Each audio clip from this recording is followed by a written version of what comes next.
안녕하세요. 인터뷰룸 하윤정입니다. 오늘 모신 손님을 어떻게 소개할지 고민이 많았습니다. 작가, 기본소득 활동가, 그리고 국경 없는 의사회 전 활동가이기도 하고 또 동네 의사이기도 한데요. 근데 이 중에서 어떻게 소개를 해드려야 될지 정하지는 못했어요. 그래서 정상훈 선생님을 직접 모시고 이야기를 들으면서 소개를 들어보도록 하겠습니다. 정상훈 선생님 안녕하세요. 안녕하세요. 네, 오늘은 좀 최근에 나온 책 어느 날 죽음이 만나자고 했다를 기본으로 해서 좀 다양한 이야기를 나눠보려고 하는데 그 전에 자기소개를 먼저 좀 부탁드립니다. 네, 저도 제 삶을 되돌아보니까 굉장히 종잡을 수 없는 삶을 살았더라고요. 그래서 저도 사실은 가끔 저를 어떻게 소개하는 게 좋을까 저도 헷갈릴 때가 있는데 어쨌든 오늘은 제가 쓴 책을 가지고 여러분과 만나는 거기 때문에 작가, 어느 날 죽음이 만나자고 했다의 작가 정상훈으로 여러분께 소개해드리겠습니다. 반갑습니다. 작년과 올해 연달아서 두 권의 책을 내셨더라고요. 동네 의사와 기본소득이라는 책도 내셨는데 사실 작가라고 하시긴 했지만 전업 작가는 아직 아니신 거잖아요. 아니죠. 네. 근데 어떻게 이 짧은 기간에 두 권이라는 책을 내실 수 있었을까요? 시간이 주체할 수 없을 만큼 많이 남았습니다. 아. 시간이 너무 많았어요.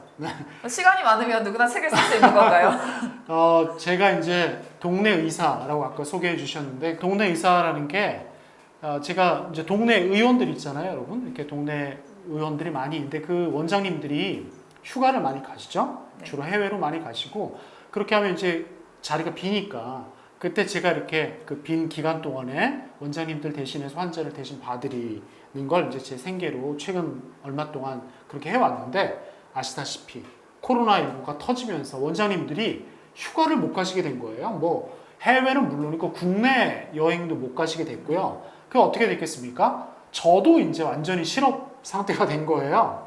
작년 초부터 완전히 제가 집에서 놀게 됐고요. 제가 집에서 놀면서 어떻게 시간을 보내게 됐는가. 저는 놀게 됐고요. 제 둘째 아들은 원격 수업을 하게 됐어요. 제 둘째 아들이 초등학교 5학년, 작년에 4학년이었죠. 사람이 이제 노는 것도 하루 이틀이죠. 네. 그러니까 자, 너는 원격 수업해 하고 이제 들여보내고 저는 이제 이렇게 노는데 이게 정말 못 견디겠더라고요. 근데 뭐 제가 이제 반 농담으로 말을 했는데 이렇게 이제 하루 이틀 놀다 보니까 제가 좀 이렇게 마음의 빚 같은 게 있었어요. 제가 해외 구활동하면서 제가 만났던 사람들의 이야기를 좀 나누어야 되겠다. 이제 그런 그 마음의 부담, 빚이 계속 있었거든요. 빚이. 그걸 좀 써봐야 되겠다. 시간도 많겠다. 그래서 조금씩 이렇게 쓰다 보니까 이제 결국은 정말 팔자에 없는 책을 쓰게 됐고 그것도 심지어 책을 두 권을 동시에 이렇게 쓰게 됐습니다. 그러다 보니까 이번 기회에 제가 정말 신실한 기본소득과 노동시간 단축, 심지어 나아가서 탈노동의 신봉자가 됐어요. 그러니까 이렇게 이제 시간이 많아지다 보니까 제가 책을 쓰게 됐죠. 저는 우리 모두에게 더 시간이 많아지게 되면 여가를 더 많이 보내게 되면 물론 저는 책을 쓰게 됐지만 사람들이 책뿐만이 아니라 더 다양한 여러 가지 창작 활동, 예술 활동을 하게 되리라 좀 그렇게 믿게 됐습니다. 그런 작가로서의 어떤 재능과 가능성을 그 시간 동안 발견하신 건가요? 솔직히 말씀드리면 아까 저한테 여러 가지 이제 정체성이 있는 것 같다고 말씀하셨는데 아직 제일 적응이 안 되는 건 작가라는 말이에요. 그래서 아직은 뭐 작가는 잘 모르겠고 또 책을 이제 두 권이나 내다 보니까 주위에서도 그래서 다음 책 계획은 뭐예요? 라고 물어보시는데 아직 다음 책 계획은 없습니다. 작가의 삶은 어쩌면 여기서 뭐 그럴지도 모르겠고요. 그러니까 사실 이번 책도 이렇게 안에서 막 이건 꼭 좀 쓰고 싶다고 해서 이번 어느 날 죽음이 만나자고 했다는 쓴 거고 또 동네 의사와 기본소득은 사실 굉장히 너무 우연한 계기였어요. 제가 어떤 신문에 이렇게 좀 연재한 글이 있었는데 그걸 묶어서 좀 내보지 않겠냐 이렇게 이제 우연한 그건 계기였기 때문에 글쎄 앞으로 살다가 또 이렇게 좀 뭔가 이걸 좀 사람들과 나누고 싶다는 욕망이 생긴다면 뭐 쓸지는 모르겠죠.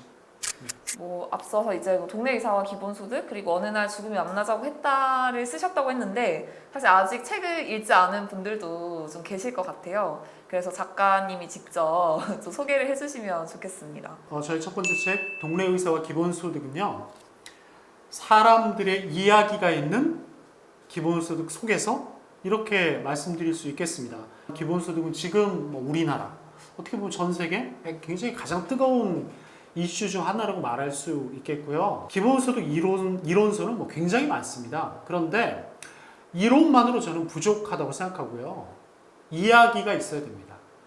이야기가 있어야 사람들의 마음이 따뜻해지고 나아가서 피가 뜨거워질 수 있고요. 그래야 사람들이 굉장히 열정을 가지고 뭔가 세상을 바꾸기 위해서 움직일 수 있다. 좀 그게 제가 믿는 바고요. 그 다음 어느 날 죽음이 만나자고 했다는 책을 잠깐 빌리겠습니다. 네. 세 분의 선생님들께서 추천사를 써주셨는데 홍세아 선생님의 추천사가 이 책을 아마 가장 제일 잘 설명해 주는 것 같아서 이걸 간단하게 읽는 것으로 대신하겠습니다. 이 책은 국경 없는 의사회 일원의 활동기를 넘어서 한 인간이 자신의 아픈 속살을 여과 없이 드러낸 고백록에 가깝다. 국경을 넘나드는 전쟁과 수많은 아픔을 마주한 그는 인간을 죽음에 이르게 하는 것이 단지 육체의 병만은 아니라는 사실을 시시각각 일깨워준다. 부디 많은 이들이 아픔에서 살림으로 나아가는 저자의 여정에 함께하기를 바란다. 좀 살펴보니까 좀 두 권의 좀 키워드가 기본소득, 동네의사, 뭐 우울증, 해외구호 활동 정도일 것 같은데 동네의사나 뭐 우울증이나 해외구호 활동은 좀 직접적인 연관이 있는 주제긴 하지만 기본소득은 좀 독자들이 좀 연결하기가 사실은 좀 쉽지는 않을 것 같아요. 기본소득에 대해 언제부터 좀 관심을 가지게 되셨을까요? 이 두 권의 책, 동네의사와 기본소득 그리고 어느 날 죽음이 만나자고 했다를 다 읽으신 독자들도 있더라고요. 다 읽으신 분들은 아시겠지만 사실 이제 이 두 권의 책을 저희 어머니 이부작이라고 좀 별명을 붙일 수도 있을 것 같아요. 왜냐하면 저희 어머니 이야기가 계속 나오기 때문인데요. 두 가지 다른 주제를 다루고 있거든요. 기본소득, 그 다음에 구호활동이라고 하는 흔히들 이렇게 얘기합니다. 삶을 긍정하라. 네. 혹시 이 이야기 어떻게 생각하세요? 삶을 긍정하라. 좋은 말이죠. 좋은 말이라고 생각하세요? 네, 좋은 말인데 쉽지 않다. 쉽지 않아요. 저희 어머니는요, 당신의 삶을 굉장히 혐오하셨어요. 참 그게 어린 시절 저한테 굉장히 힘들었거든요. 저희 어머니가 중졸이셨고요. 저희 어머니도 우울증을 앓으셨습니다. 그러니까 우울증을 앓고 중학교만 졸업하시고 평생을 집안일만 하셨던 그 여성, 장년이 되고 노년이 됐던 그런 여성에게 과연 어떤 삶이, 다른 삶이 가능했을까? 그런 여성이 자신의 삶을 긍정할 수 있었을까? 저는 도저히 당신 엄마의 삶을 긍정해 라고 말을 못 하겠더라고요. 저희 어머니에게 다른 삶이 어떻게 가능했을까? 이 질문이 저희 어머니가 아프시고 또 저희 어머니가 돌아가시고 나서 계속 저를 괴롭혔고요. 아마 그러면서 제가 기본소득의 하나의 가능성으로서, 물론 뭐 한 가지 해결책으로서 해결될 수 없는 문제겠죠. 그런 어떤 여성의 삶이라고 하는 게요. 하지만 하나의 어떤 해결책으로서 기본소득에 좀 다가가게 됐던 것 같습니다. 답변을 듣고 확 이해가 닿진 않았는데 어머님께 기본소득이 주어졌다면 어머니가 좀 더 다른 삶을 사시거나 좀 더 삶을 긍정할 수 있었을 거라고 생각하신다는 건가요? 그 시대에는 아마 불가능했겠지만 이 시대에도 그런 어머니들이 많잖아요. 여성들이 많고 우울증 환자들도 많고요. 스스로 자신을 돌볼 수 없는 사람들도 많고 또 자신의 삶에 매여있기 때문에 타인을 돌볼 수 없는 사람들도 많고요. 그렇다면 우리에게 기본소득이 있다면 좀 더 다른 삶이 가능하지 않겠냐는 그런 뜻입니다. 사실 이제 이 책이 출간된 지 한 달이 좀 넘었고 아까 인터뷰하기 전에 잠깐 얘기를 나눠보니 2세를 찍으셨다고 하는데 일단 먼저 축하드립니다. 감사합니다.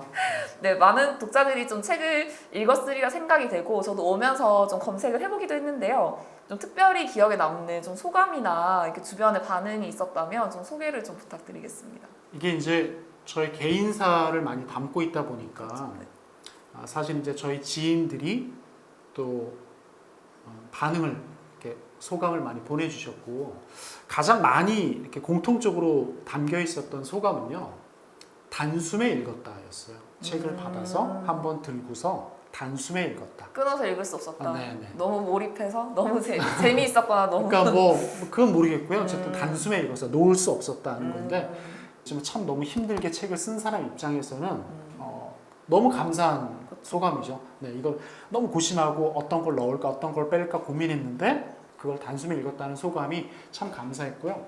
그 다음에 여기에 참 너무 슬픈 이야기들이 많잖아요. 네. 슬프고 힘든 이야기, 죽음들이 많은데 그런 슬픈 이야기에서 위로를 받았다. 이런 소감이 있었고요. 제 후배가 그런 소감을 저한테 보내줬는데 이렇게 얘기해 주더라고요. 이 책을 보면서 자신의 상처를 처음으로 마주할 용기가 생겼다라는 참 그 친구가 이제 남성인데 굉장히 좀 문학 소년이라고 제가 이렇게 이제 좀 반 놀리는 그런 친구인데 아마 그 친구에게도 상처가 있었겠죠. 제가 이제 저의 상처를 이렇게 얘기하고 책을 쓰는 걸 보면서 그런 용기를 냈나 봅니다. 사람들이 제일 많이 물었던 그 질문 중에 하나가요. 그래서 당신 큰아들의 소감은 뭐요? 이거였습니다. 네. 왜냐면 이제 이 책 예. 앞에 이제 앞과 뒤에는 이제 큰 아드님께 보내는 편지 형식, 약간 서문, 네 서강문으로 하다 보니. 맞습니다. 네. 네. 그래서 큰아들에게 보낸 편지가 사실 이제 앞과 뒤에 배치되어 있기 때문에 큰아들이 뭐라고 합니까? 라는 질문을 많이 받았고요. 당연히 그래서 큰아들에게도 선물로 이렇게 줬어요.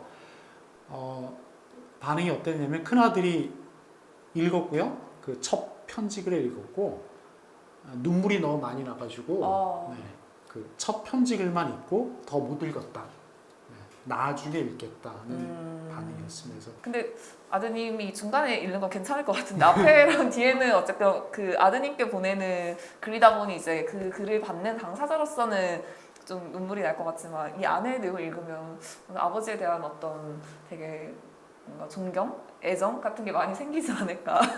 그런 생각도. 언젠가는 읽겠죠. 네. 네, 그러면 소감까지 좀 들어봤고요. 2부로 좀 넘어가서 본격적으로 네, 어느 날 죽음이 만나자고 했다를 중심으로 정상훈 작가님과 이야기를 이어가도록 하겠습니다.